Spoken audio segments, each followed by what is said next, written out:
हमारे नबी हजरत मोहम्मद सल्लल्लाहु ताला अलैहि वसल्लम वो हस्ती है जिन्होंने कभी अपने दुश्मन पर भी हाथ नहीं उठाया और न ही बुरा भला कहा, जिन्होंने कभी अपने दुश्मन को भी नुकसान नहीं पहुंचाया। उन्हें एक जगह लोगों ने इतने पत्थर मारे कि मेरे नबी खून से लहूलुहान हो गए। आज के इस वाक़े को सुनकर आपका दिल भी रो पड़ेगा, इसलिए इस वीडियो जरा भी मिस न करे और इसे आखिर तक जरूर देखिए। साल 619 ईस्वी में हमारे नबी हजरत मोहम्मद सल्लल्लाहु ताला अलैहि वसल्लम ताइफ शहर गए इस्लाम की दावत देने, जहाँ का नामी कबीले का नाम सकीफ था। हमारे नबी ने वहाँ के लोगों और वहाँ के सरदारों को इस्लाम के बारे में बताया और उन लोगों को इस्लाम की दावत दी, तो वहाँ के लोगों ने इस्लाम कबूल करने की बजाय आपका मजाक उड़ाया और आप पर पत्थरों से हमला कर दिया। आप जब भी कदम उठाते तो वो आपके कदमों को पर पत्थर बरसाते। इतने पत्थर लगने के बाद आपके दोनों पैर खून से लहूलुहान हो गए और आपके दोनों जूते खून से भर गए। जब हर तरफ से आपको पत्थर मारे गए तो तकलीफ की शिद्दत से आप बैठ गए। इतना होने के बाद भी उन बदबख्तों ने आपके बगलों में बाजू डालकर आपको खड़े होने पर मजबूर कर दिया और फिर आपने जैसे ही चलने के लिए अपने मुबारक कदम उठाए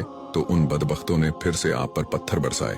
साथ ही वो हंस रहे थे और कह कहे लगा रहे थे। आपके साथ एक सहाबा भी थे जिनका नाम जैद बिन हारिसा था। जब लोग आप पर पत्थर बरसा रहे थे तब जैद बिन हारिसा आपको पत्थरों से बचाने के लिए खुद को उन पत्थरों के सामने कर रहे थे, जिस वजह से वो भी खून से लहूलुहान हो गए। लेकिन इस हालत भी उन्होंने अपने आप की बिल्कुल भी फिक्र नहीं की और नबी को ऐसी हालत में देखकर आपने उन्हें अपने कंधे पर उठाया और दौड़ पड़े। और जब आपको कोई आसरा नजर नहीं आया तो आप मोहम्मद सल्लल्लाहु अलैहि वसल्लम को एक बाग में ले गए और अंगूर की बेल के नीचे लिटा दिया। वो बाग उतबा बिन रबिया का था, जो आप सल्लल्लाहु ताला अलैहि वसल्लम का सबसे बड़ा दुश्मन था। जब जैद बिन हारिसा को कोई पनाह नजर नहीं आई तो वो उस बाग में घुस गए। तभी वहाँ उतबा बिन रबिया आ गया, लेकिन जब उसने हमारे नबी को इस हालत में देखा तो उसका दिल भी भर आया और वो अफसोस के साथ कहने लगा कि ये ताइफ वालों ने मोहम्मद का क्या हाल कर दिया। मेरे नबी का ताइफ वालों ने ऐसा हाल कर दिया था कि दुश्मन को भी रहम आ गया। वो दौड़ा दौड़ा गया, एक प्लेट में अंगूर भरकर अपने नौकर से कहने लगा कि ये अंगूर जाकर अल्लाह के नबी को दो और कहना कि तुम्हें रिश्तेदारी की कसम मेरे इस अंगूर को वापस न करना खा लेना। वो गुलाम